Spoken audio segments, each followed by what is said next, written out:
നമസ്കാരം. വളരെ ആത്മാർത്ഥ ബന്ധമുള്ള കൂട്ടുകാരെ നമ്മൾ കണ്ടുണ്ട്.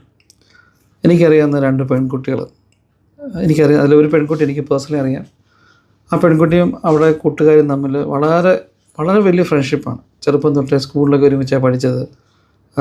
പ്ലസ് ടുവിന് പോയത് തന്നെ ഇതിലൊരു പെൺകുട്ടിക്ക് ഇഷ്ടപ്പെട്ട കോഴ്സ് വേണമെന്ന് കരുതിയിട്ട് ആ കോഴ്സ് ഇവർ രണ്ടുപേരോടും പോകുമായിരുന്നു. അത് കഴിഞ്ഞ് കോളേജ് ഒക്കെ എല്ലാവരും ഒരുമിച്ചാണ് പോയത്. അങ്ങനെ കോളേജ് കഴിഞ്ഞ് പഠിത്തമൊക്കെ കഴിഞ്ഞ് ഇവർ പല രീതിയിലും പല ജോലിക്കൊക്കെ അപേക്ഷിച്ചു. അപ്പം അപേക്ഷിച്ചെങ്കിൽ എങ്ങൊന്നും കിട്ടിയില്ല. അങ്ങനെ എനിക്ക് അറിയാവുന്ന പെൺകുട്ടിക്ക് ഒരു കിടത്ത് ജോലി ശരിയായി. അപ്പോൾ ഈ ജോലി ശരിയായപ്പം മറ്റേ പെൺകുട്ടി ഒരേപോലെ അപേക്ഷിച്ചിട്ടുണ്ട്. അവൾക്ക് ജോലി ശരിയായില്ല.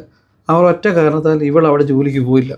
ഞാൻ അന്ന് അവളോട് പറഞ്ഞു, ഇടി നീ ഇങ്ങനെ മണ്ടത്തരം കാണിക്കരുത്, നിനക്ക് കിട്ടിയ ജോലി നീ ചെയ്യും, അവൾക്ക് പുറകാലെ അപേക്ഷിച്ചിട്ട് ജോലി കിട്ടട്ടെ, നീ ഇതിനാ അവൾക്ക് വേണ്ടിയിട്ട് നിൻ്റെ ജീവിതം നീ നശിപ്പിക്കുന്നു. അങ്ങനെയല്ല, ഞങ്ങൾ ഒരുമിച്ച ഫ്രണ്ട്സ് അല്ലേ, അങ്ങനെ എന്നൊക്കെ പറഞ്ഞ് അവൾ നല്ലൊരു കൊച്ച്. ഓക്കെ, നിൻ്റെ ഇഷ്ടം പോയിക്കട്ടെ. അവരുടെ വീട്ടുകാരൊക്കെ എതിർത്തിട്ട് അവൾ പോയില്ല. എന്നാൽ കുറച്ച് കഴിഞ്ഞപ്പം ഈ മറ്റേ പെൺകുട്ടി ഒരു ദിവസം ഇവിടെ വിളിച്ച് പറഞ്ഞു, എനിക്ക് യൂറോപ്പിലോട്ട് പോകാൻ എല്ലാം ശരിയായി, ഞാൻ പെട്ടെന്ന് പോവുകയാണ്. ഈ പല നാട്ടിൽ നിന്നൊക്കെയുള്ള ആൾക്കാർ ഈ യൂറോപ്പ്, കാനഡ അങ്ങനെയൊക്കെയുള്ള പോകുമ്പം നമ്മളോട് പറയും എല്ലാം ദൈവത്തിൻ്റെ അനുഗ്രഹത്താൽ, പിന്നെ ഇതുകൊണ്ട് ചേർക്കും ദൈവത്തിൻ്റെ അനുഗ്രഹത്താൽ എല്ലാം പെട്ടെന്ന് കിട്ടി. അതായത് യൂറോപ്പ് എന്നൊക്കെ പറയുന്ന സ്ഥലം ഇവർ പറയുന്ന കേട്ടത് ഞാൻ തോന്നും ഏതോ തൊട്ടപ്പുറത്ത് അന്യ സംസ്ഥാനമാണ്.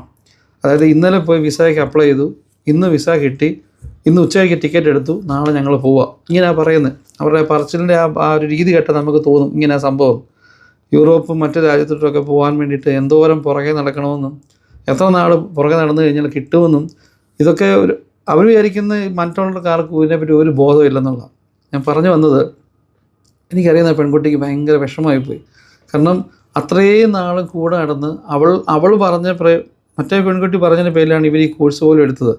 ഇവൾ ആ കിട്ടിയ ജോലി പോലും കളഞ്ഞത് മറ്റേ കൂട്ടുകാരിക്ക് വേണ്ടിയിട്ടാണ്. എന്നിട്ട് അവൾ വളരെ രഹസ്യമായി വെച്ചുകൊണ്ടിരുന്ന് അവളങ്ങ് പോയി. അവൾ പോയി. അപ്പം ഞാൻ അവളോട് പറഞ്ഞു, പോട്ടെ, ഇതൊക്കെ ജീവിതത്തിൽ ഒരു അനുഭവമായിരിക്കണം. പക്ഷേ പിന്നീട് മുന്നോട്ട് അവളുടെ നല്ല മനസ്സിൻ്റെ ഗുണം ദൈവം അവൾക്ക് നല്ല നല്ല ജോലികൾ കൊടുത്തിട്ട് ഇപ്പോൾ നല്ലൊരു പൊസിഷനിൽ ഇരുന്ന് ജോലി ചെയ്യുന്നു. ഞാൻ പറഞ്ഞേ, ഇപ്പോഴും ചില കുട്ടികളുണ്ട് ഇങ്ങനെയുണ്ട്, അയ്യോ ഇതുണ്ട്, എവിടെയാണ് പഠിക്കാൻ പോകുന്നത്, അത് ഫ്രണ്ട്സിൻ്റെ ഇടയിൽ ഡിസ്കഷൻ നടന്നുകൊണ്ടിരിക്കുക. കാരണം ഇവർക്ക് സ്വന്തമായിട്ട് ഡിസ്കഷൻ ഇല്ല. കാരണം ഫ്രണ്ട്സ് എവിടെ പോകുമെന്ന് പറയുന്നു, അവിടെ പോകും. നല്ല ഫ്രണ്ട്ഷിപ്പുള്ള നല്ല ആൾക്കാരുണ്ട്, ഇല്ലെന്ന് ഞാൻ പറയുന്നില്ല. പക്ഷേ ഇതിനകത്ത് വളരെ പേഴ്സണലായിട്ട് ചിന്തിച്ച് അല്ലെങ്കിൽ അവരുടെ സ്വാർത്ഥ ലാഭത്തിന് വേണ്ടിയിട്ട് ചില കാര്യങ്ങൾ വരുമ്പം ഫ്രണ്ട്ഷിപ്പൊക്കെ മറന്നു പോകുന്നവരുണ്ട്. അന്നേരം നമ്മൾ ഒറ്റപ്പെട്ടു പോകും. അത് ആ സമയം ചിലപ്പോൾ നമുക്ക് ഓവർകം ചെയ്യാൻ പറ്റാത്ത പോലെ വിഷമം ഉണ്ടാകാനും സാധ്യതയുണ്ട്. Thank you.